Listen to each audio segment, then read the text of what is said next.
you from the class. You'll be kicked out of the class. And he said, I'm not removing it. And the teacher kicked him out of class just for that. So we, got him back into the class, but that's because, he had the backbone to fight back and say, no, this is not right. You can't do this. But what about the students who just go, they just fold, or they don't have the type of personality where they would push back? Those are the students who would just, do what this instructor tells them to do, right or wrong, with no recourse. So SB 249 deals specifically with that you can't discriminate and retaliate against students based on their political viewpoints. Let's see. Yeah, it is unbelievable, April. Okay, we'll move on to SB 486. This is a bill that I have read before. We didn't get it through, but I'm doing it again because I think it's worthwhile. It would extend your California driver's license to expire after 8 years rather than the current 5 years. I don't understand why it's 5 years. I mean, this would only be for people between the ages of 25 and 70. Every 5 years is just crazy. And there's a lot of states that extend it to 8 years. Some, I think, do it even longer, provided you don't have any issues with your driving record. But the last time we ran this, the unions came out in opposition because I think in their minds, they think, well, if we don't have a bunch of people lining up the DMV, then that means we might lose our job. So we're going to oppose this bill. That's not what it means. That people need to go to the DMV for a million reasons, and they're not going to lose business, I can tell you that, not in a state of 40 million people. So we want to extend it to 8 years, which I would assume everybody is thumbs up with that. I know I am. Let's see, AB 23 firearms and ammo tax. Yeah, I haven't seen the firearms and ammo tax bill yet. I'm sure it's coming back through. They, do this stuff every year. Every time I think they have run out of ways to introduce gun control bills, they always find one. So SB 350, this bill relates to fentanyl. I don't know if you guys have been following this in the news, but I feel like every other day there's some story out there about somebody who died from fentanyl. If you don't know what fentanyl is a synthetic drug. It's a manufactured drug made in China. China ships it over, typically goes through Mexico. The cartels then take it, put it into different pill formats, and then, of course, bring it across the border. What happens is,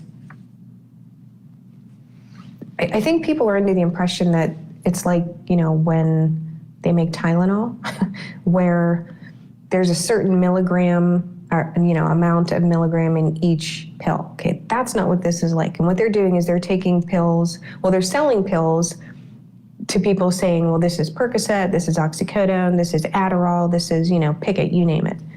And then they mix it with fentanyl. Fentanyl in very small doses is deadly, like it's lethal. And I'm talking very, very teeny tiny amounts.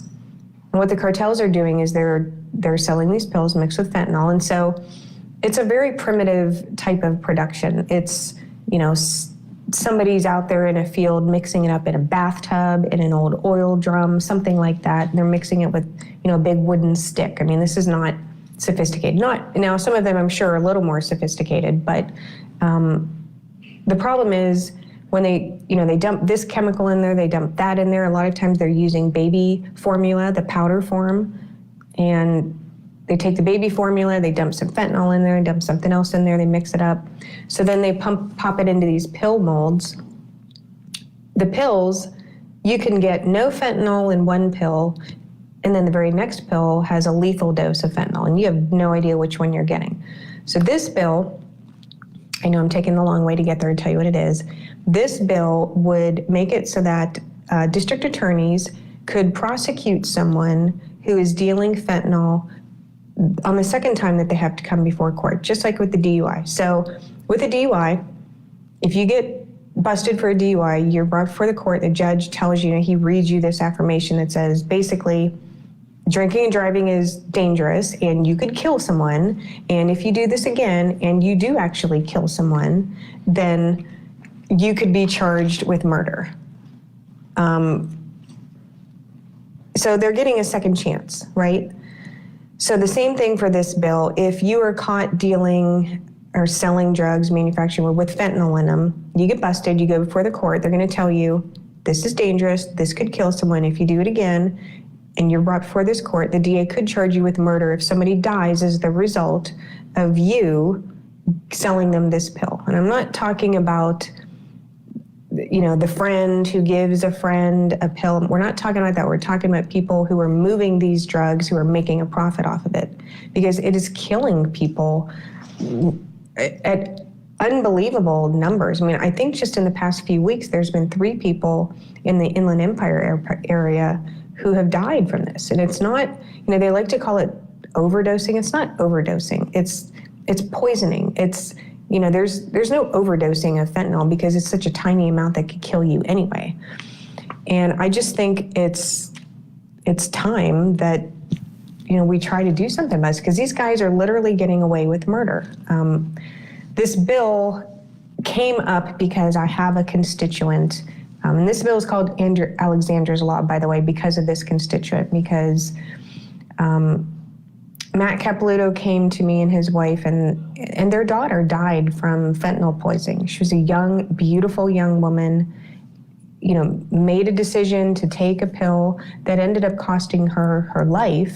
And the person who sold it to her, just walks away with nothing happening to them. And I just, nobody is going out there saying, can I please have a pill of fentanyl? They're not doing that. They're asking for one thing and they're getting something entirely different. And I think they ought to be held accountable. So that is SB 350. That is going to be a tough one to get through. I did a post earlier where you could contact the members of the Public Safety Committee and ask them to support this bill. If you would do that for me, I would very much appreciate that, because this is not going to be easy, but it's just not a partisan issue. I mean, this drug is killing anybody that gets in this path. It doesn't really care what the political affiliation is. So please, if you could do that, would be great. The next one is SB 722. This one is also because of a constituent, and this is the second time now that I've run this bill. It just requires a school, if you have some type of school event that is around, a body of water, that you have an adult there who is CPR qualified and certified there to supervise. To summarize for you what happened, there was a little boy, Alex. He was at a pool party at the end of the school year, at the school, at a public school where he attended, and for some reason he started to drown, even though he knew how to swim. And the pool was full of people. Nobody noticed him.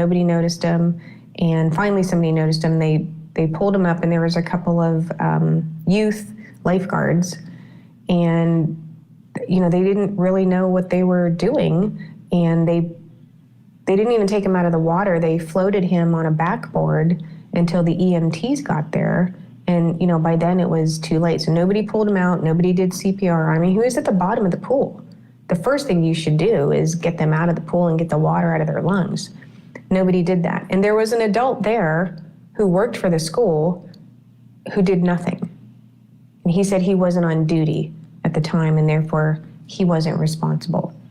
So it's a much more complicated, longer, sad story than that, but just to give you an idea of why I did this bill. You gotta have somebody there to make sure that these kids are safe, and if somebody does need CPR, that somebody's there to administer it, because you just never know. And like I said, he knew how to swim. It wasn't that he didn't know how to swim, but things happen sometimes, and I don't want any parent to get that phone call that their child, died at a school event because nobody around knew to give CPR.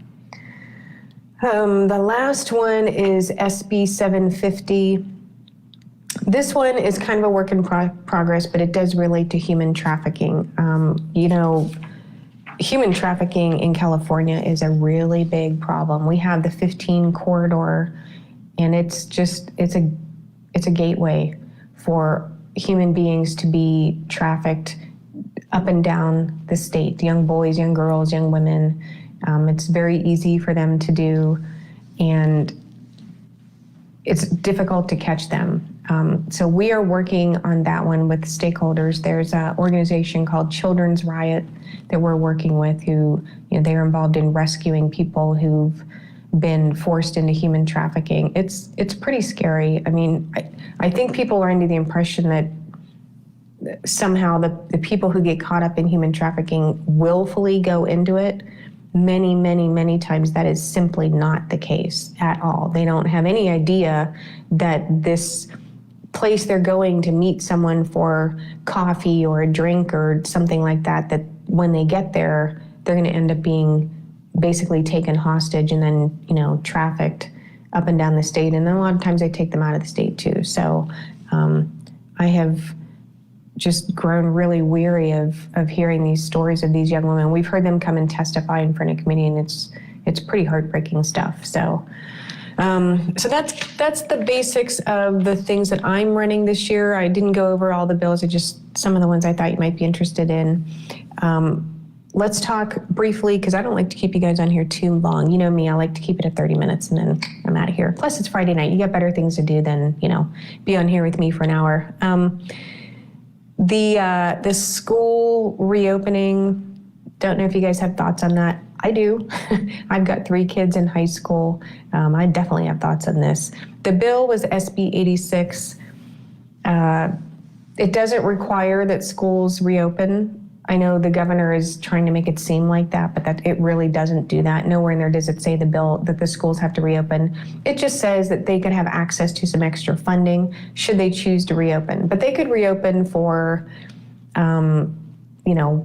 1 day a week for maybe half a day, and that covers it. And then they have access to that extra funding. It's not a complete reopening by any stretch of the imagination. And I think what's going to happen is it's going to depend on your school district. It's going to depend on your school board and the backbone that they have to fight back against the unions, because the unions the CTA has made it very clear that they feel every teacher should be vaccinated before they step foot back into the classroom.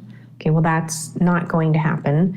We have set aside some doses of vaccines for the teachers, but we're not going to require that every teacher is vaccinated before they go in the classroom. And I would imagine even if we did that, even if we got every teacher vaccinated, the next thing they would say is, well, now every student must be vaccinated. And that's not going to happen either. So it is going to depend on the district. It's probably going to be a hybrid model in most cases, which at this point in the school year, I don't even understand what the point is. But all I know is these kids need to get back to school because they're falling behind, their grades are failing, they're not learning a whole lot, depending on the teacher. I mean, I don't want to get the teachers out there all riled up because every time I post something about distance learning, the teachers go crazy. If you are one of those teachers who really does a good job, who does what you're supposed to do, who does your best to keep these kids engaged and teach them, wonderful, thank you, because I know it's not easy. If you are one of the teachers, like some that my kids have had, who log on in the morning, take attendance, and then say, okay, go work on your assignments, and then log off 5 minutes later, you are the problem. And you are who I'm talking to when I talk about the dysfunction of distance learning. So let me just make that clear. There are some teachers out there who are struggling just like the kids are and doing their best, and they don't like being online either. I mean, if you can imagine, half the time the kids don't even have to have their cameras on. So it's like you're talking to yourself.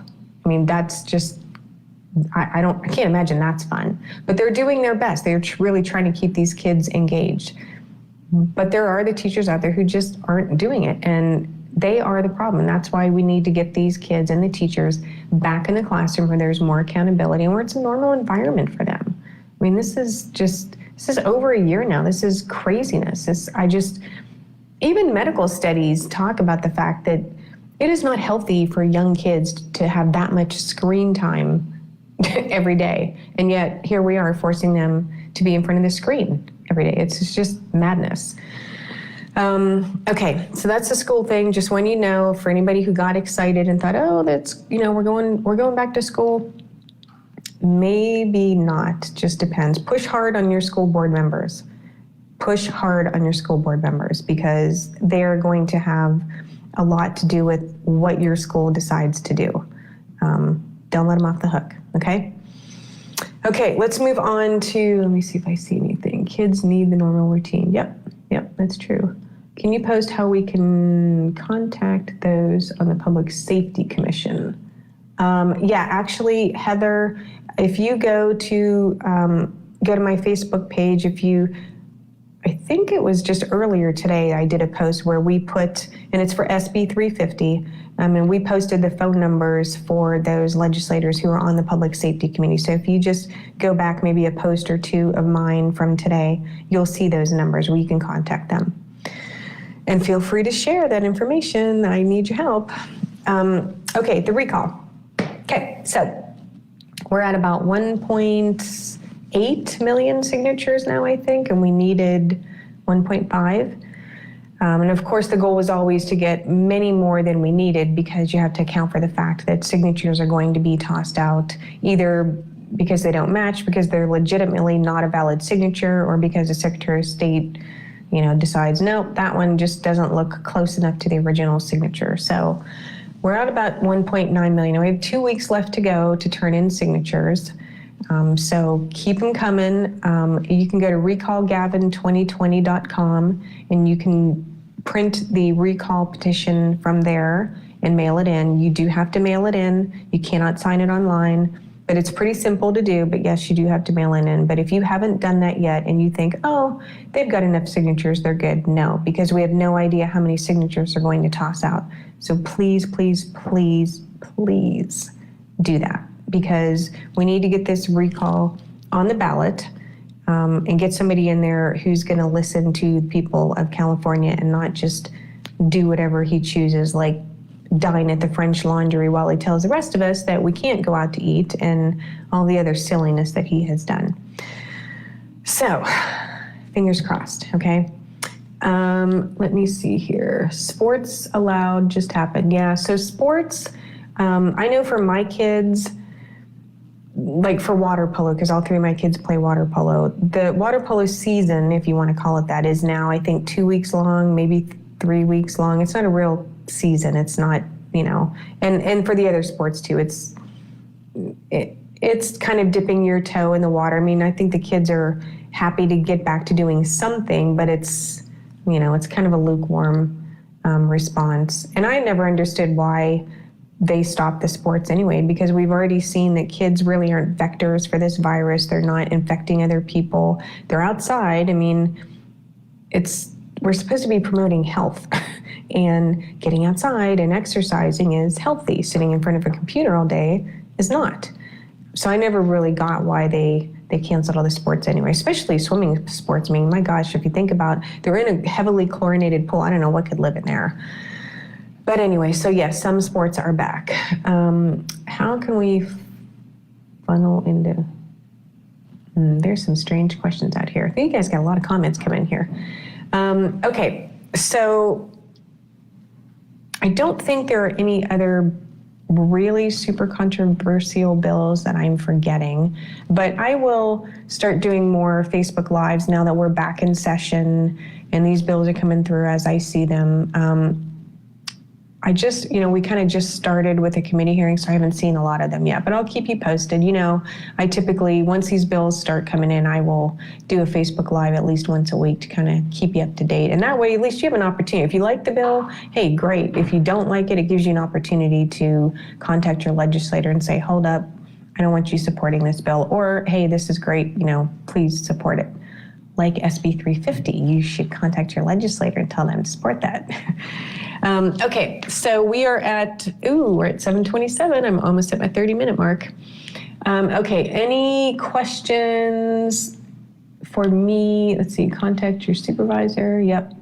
Oh yeah, stimulus checks. I know the governor he's going to be sending out $600 stimulus checks. Some people will be getting $1,200. That's in addition to what the feds are doing. I mean, here's an idea. Why don't you just open up the economy again, and then people won't need a stimulus check. They can just go back to work and make their own money and not have to do this to the government. How about that? Give people their dignity back, because they've done a really good job of stripping people of their dignity, that's for sure, forcing them to stay home and close your business and try to figure out how to educate their kids.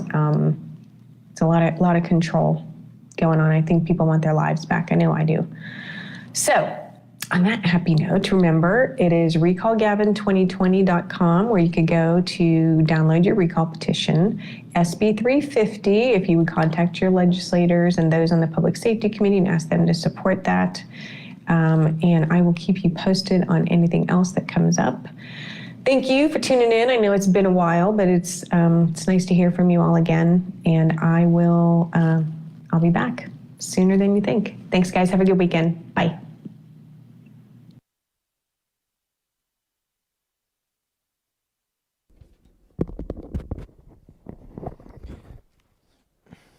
There you go.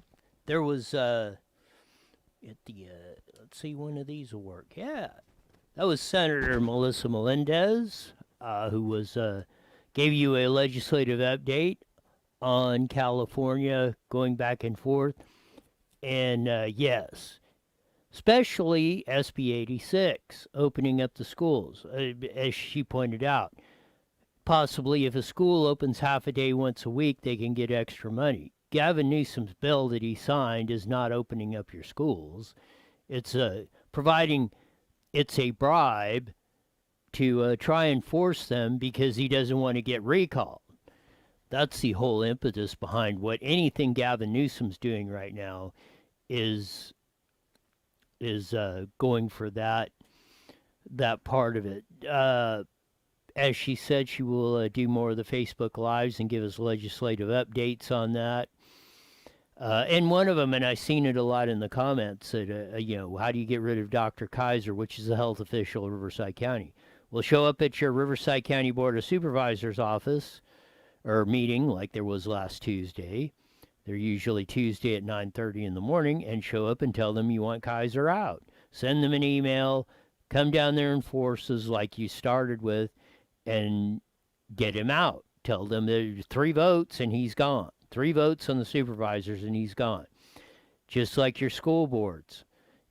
I cannot implore you enough to roll down and go down to your school board and tell them open these schools up right now. They're the ones that are controlling it. People are saying the unions are. They're pulling the puppet strings on the school board members. But ultimately, like if there's 5 members, like in MVUSD, 3 votes and the school's open. 3 votes and they can say, if you teachers do not show up tomorrow, you are fired and we are going to put somebody else in there that will do the job. Let's put the blame let's put the responsibility of what's on there where they're at. You will be more effective, at least in my opinion, in my experience that I have had. So we're going to end this broadcast. There was, again, a legislative update from Senator Melissa Melendez on some of the stuff, the recall, some of the goings-on with the scoundrels in Sacramento, as we do. So we're going to, as we said, we're going to end this broadcast. If there's any more breaking news or anything coming up over the weekend, we'll surely broadcast it here on IE Newswire. So until then, see ya!